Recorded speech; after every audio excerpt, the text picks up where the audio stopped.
Hello everyone, welcome back to How to Tutor. Today in this video, I'm going to show on how to send one-time view pictures and videos on Instagram. So let's get started. First, open your Instagram app on your mobile device.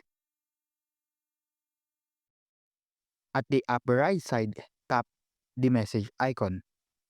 Then choose a person that you want to send.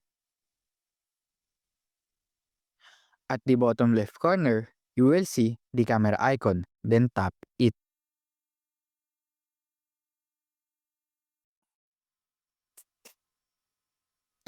After that, choose a photo or video.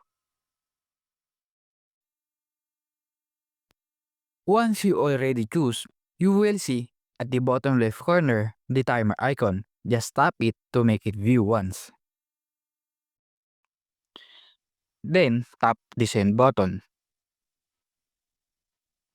And that's it. If you found this video helpful, please do follow, like, share, and subscribe to our channel for more tutorial videos.